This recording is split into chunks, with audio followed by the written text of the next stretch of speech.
Hola,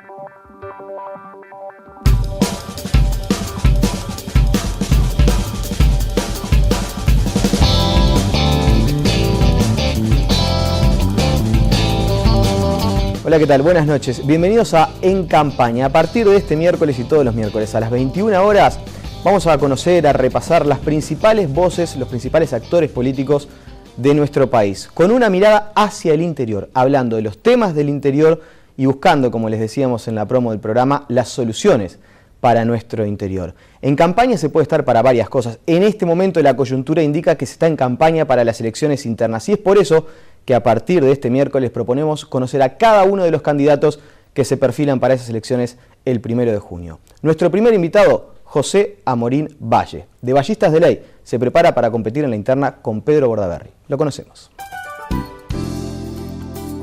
José Gerardo Amorín Valle está ligado a la política por parentesco a dos notorias familias de la historia política del Uruguay. En la actualidad es senador del Partido Colorado por el sector Propuesta Ballista.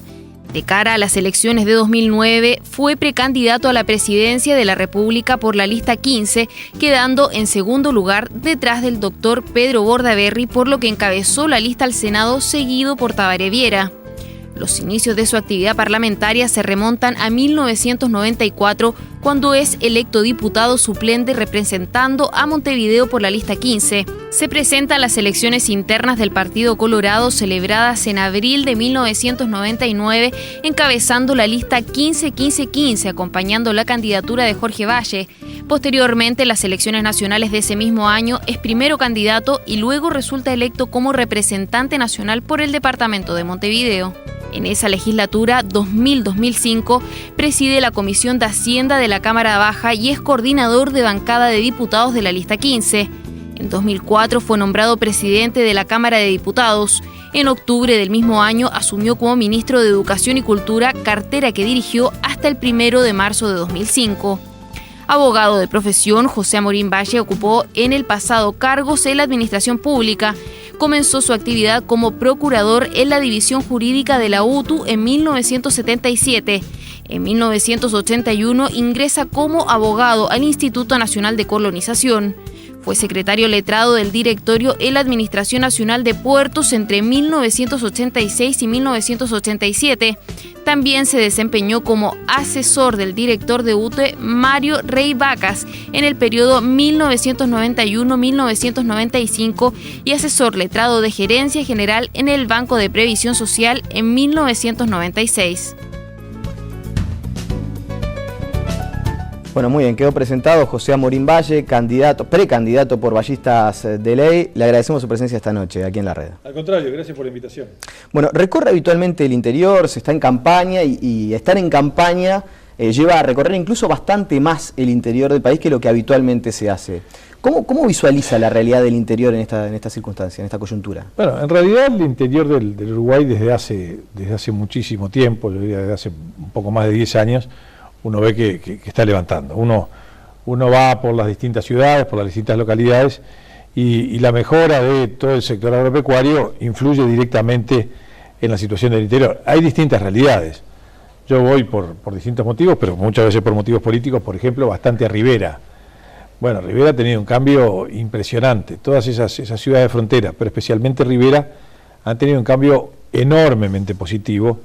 Uno ve una cantidad enorme de turistas, cuando uno ve esos free shops funcionando al máximo, pero eso además potenciado por otras actividades bien importantes. Así que yo diría que en los últimos 10 años el interior en muchas cosas ha mejorado, económicamente está mejor, sigue teniendo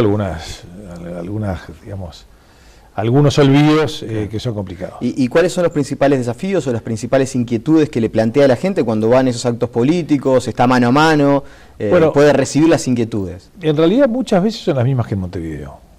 O sea, muchas veces las inquietudes son del país.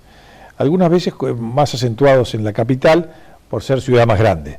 Por ejemplo, la inseguridad está en todos lados, salvo en algunas poblaciones muy chiquitas en las que todo el mundo se conoce. En las ciudades relativamente importantes está en todos lados. Si la gente tiene miedo, ya aquello de la puerta abierta para que la gente pudiera pasar sin problema no existe más, que no hay llaves tampoco, ya todo el mundo tiene llaves, mucha gente tiene alarma, hay mucha reja en el interior, que da pena eso, porque el interior era una cosa distinta, era una cosa distinta en ese aspecto, donde todo el mundo se conocía, donde la gente no tenía temores.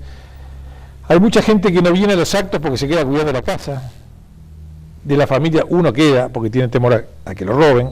Entonces hay una cantidad de cosas que empiezan a ser parecidas. Lamentablemente la inseguridad que empezó en Montevideo, por ser la ciudad más grande, se traslada al resto del país. La educación es otro tema que importa mucho. Y ahí importa más, no en las ciudades capitales, sino en otras ciudades del departamento. Porque muchas veces los profesores van de la ciudad capital a las distintas localidades del departamento, donde hay liceos, y bueno, cuando llueve no sale el ómnibus, entonces hay una enorme cantidad de clases que no se dictan, y el bajo nivel de educación pública es un tema que se siente también en todo el país, peor en Montevideo, por una cosa bastante lógica, porque hay más conocimiento, porque hay más contención, porque muchas veces los profesores conocen a los padres de los alumnos, muchas veces se conocen, y entonces eso ayuda, es más personal la situación. Y al momento de pensar soluciones para temas de seguridad o de educación, ¿hay que pensar diferente en la realidad del interior con relación a la realidad de Montevideo? Bueno, yo creo que sí, porque las realidades son todas diferentes. Yo creo que el Uruguay se debe a una gran descentralización. Se habla mucho de la descentralización de hace años y sin embargo... Hay que sentirla y hay que hacerla. Por ejemplo, todo el tema de las alcaldías en el interior. Es un tema interesante. Es un tema interesante que el gobernado esté al lado del gobernante, cercano al gobernante, que el gobernante tenga que enfrentarse todos los días con la gente de su pueblo, que le va a decir, che, ¿qué pasa con la alcantarilla que no funciona? Y la luz que me iban a poner, y aquí la calle es un desastre, para empezar a solucionar los problemas. Ahora, si no tiene autonomía, dinero, hay un tema presupuestal, si no tiene una autonomía presupuestal, es muy complicado. Ahí está también, hay mucha resistencia en algunos sectores, entre otras cosas, por la competencia que eso le puede llegar a generar a las propias intendencias. Bueno, está bien, pero es como... No en todo lado la relación es óptima entre el alcalde y el intendente. No, está bien, tampoco es óptima entre el presidente de la República y los intendentes, pero hay que tener cabeza de descentralización. En realidad, hay una cosa muy interesante que nos pasa. Cuando nosotros vamos al interior, a las capitales departamentales, nos dicen, che, ¿qué pasa que se olvidan de nosotros? ¿Por qué están siempre pensando en Montevideo y no piensan en el interior? Pero a su vez, cuando vamos a las localidades del interior del departamento, con el referente departamental, que normalmente es de la capital del departamento, le dicen, che, ¿qué pasa que se olvidan de nosotros? Que no vienen nunca al interior del departamento. Entonces me parece que a Uruguay entero le falta pensar mucho más en descentralización real y efectiva. Y eso tiene que ver también con presupuestos. Yo creo que las intendencias han mostrado algunas cosas positivas. Yo creo que hay muchas intendencias que funcionan muy bien. Por ejemplo, hay 2 intendencias coloradas, la de Rivera, hablo de las mías, sí. La de Rivera y la de Salto, que están funcionando muy bien. A Rivera, reitero, yo voy más a Rivera, y en Rivera es muy impresionante cómo ha cambiado por una administración local muy importante. Ahora, si pudiéramos tener con este sistema de alcaldías, alcaldes que tengan presupuesto propio y que puedan hacer cosas, yo creo que sería bien importante, porque es la cercanía del que gobierna con la ciudadanía. O sea, el presidente de la República no puede saber al detalle que está pasando en Tranqueras, no puede. En cambio, el alcalde Gómez, que vive ahí, que trabaja, que se mueve, que está todos los días, sabe cuál es la preocupación de cada uno de los habitantes de Tranqueras. ¿Y por qué pensar que ahora sí y antes no? ¿Por qué nos llevó tanto darnos cuenta de que efectivamente hay que hacer una descentralización, que hay que transferir recursos y que cuanto más cerca del ciudadano se haga esa transferencia de recursos, mejor? Yo creo que eso es, la democracia va adquiriendo calidad. Y además hay un tema que ha transformado el mundo, que es las comunicaciones. En realidad nosotros sabemos mucho más lo que pasa en todo el país, porque tenemos un aparatito, pensé que lo tenía acá aprendido y lo tenía que apagar, porque tenemos un aparatito que nos contacta con el mundo. Yo hace un rato estaba en Parador Tajes, más tarde ahora voy a Paso Pache y después voy a ir a Santa Lucía. Y en cada lugar de eso saco una foto con el celular, la subo a una red social y todo el mundo sabe dónde estoy, qué está pasando, y así con mis amigos de todo el país me comunico permanentemente.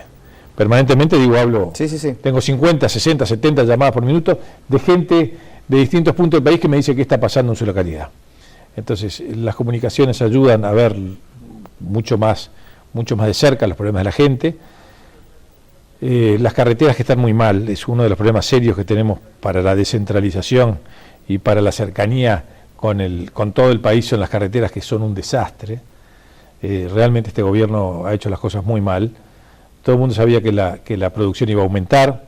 Cuando se plantaron los primeros árboles sabíamos que 15 años después había que tener cuidado porque las carreteras iban a sufrir cuando esos camiones con árboles fueran a algún puerto. Me voy a poner en abogado del diablo, Sí. pero desde el gobierno dicen, bueno, el Partido Colorado generó la ley de deforestación en conjunto Sí. con el gobierno de la calle y casi que al mismo tiempo se cerró AFE. O se le dejó de destinar recursos a AFE para que AFE tuviera la viabilidad en el tiempo y se pudiera sustentar, aunque sea como transporte de cargas. Perdón, a ver, el problema de AFE no fue un problema del Partido Colorado. Hace 10 años que está el Frente Amplio queriendo ver cómo reflota AFE y no puede. Por lo pronto no le encontró solución. No, bueno, porque es difícil, se me ocurre. Sí, sí, sí. Hace 10 años que están diciendo, yo acá voy a hacer inversiones y cambian presidentes y se pelean y ponen a parientes de parientes y se pelean entre parientes y es un desastre. Pero las rutas, cuando el Partido Colorado entrega al gobierno, las rutas estaban en muy buen estado. Lucio Cáceres, que era el ministro de Transporte, era un extraordinario conocedor de la vialidad nacional. Tanto es así que cuando el país entra en crisis en el 2003, él dijo, mira, acá hay que hacer un mantenimiento de las rutas muy importante y no hay dinero, y se creó lo que llama la mega concesión. Pusimos peajes, puso el gobierno peajes en distintos lugares del país para que quien usara las rutas pagara. El Frente Amplio estuvo radicalmente opuesto a eso, pero radicalmente opuesto. El principal era un diputado que se llamaba Víctor Rossi, que nos peleábamos todos los días. Una noche estuvimos hasta las 3 de la mañana discutiendo en la Cámara un artículo 28 de la rendición de cuentas del 2003, que era la que creaba la mega concesión. Y Víctor Rossi decía que de ninguna manera, que eso era un desastre, que no podía ser que la gente tuviera que pagar por andar por nuestras rutas. Bueno, después fue ministro de Transporte y Obras Públicas, Víctor Rossi. Vino a la Cámara y dijo, bueno, estimado amigo Rossi, usted que estaba en contra de los peajes, supongo que terminará con ellos. No, me convencí de que son buenos y vamos a poner más. Bueno, con los peajes, cuyo costo político pagamos nosotros, con muchísimo más dinero, con muchísimo más presupuesto, las rutas están mucho peor, no se ha podido prever lo que iba a pasar. Esas cosas también hacen a la cercanía con el interior. Pero lo que yo estaba diciendo es que antes, hace 40 años, los gobernantes se acercaban, salvo los que eran del interior, naturalmente, en esas giras políticas, una vez cada 2 años, cada 3 o cada 4, las elecciones eran cada 4, se acercaban a ver las realidades de distintos pueblos. Hoy estamos todos los días arriba de las realidades. Las comunicaciones nos permiten ver todo. Nos mandan videitos a las redes sociales, a Facebook, a Twitter, para que los veamos, para ver qué está pasando. Entonces me parece que la gente es mucho más consciente de la necesidad de descentralizar, de tomar las decisiones en los lugares donde están los problemas, y descentralizar todo. Por eso es que en una cosa que es bien importante, convencimos al presidente Mujica de que en vez de dar autonomía a la UTU, que es lo que él quería hacer, crear la universidad tecnológica que tiene que ver con posibilidades para la gente del interior, que si no, no tendría posibilidades. Bien. Senador, le invito a hacer la primera pausa. Enseguida volvemos y vamos a hablar, entre otras cosas, de la interna, porque lo que se va a disputar el 1 de junio es si aquel votante colorado lo elige a usted como candidato o a Pedro Bordaberry. ¿Cómo no? Le invito a acompañarnos en el siguiente segmento.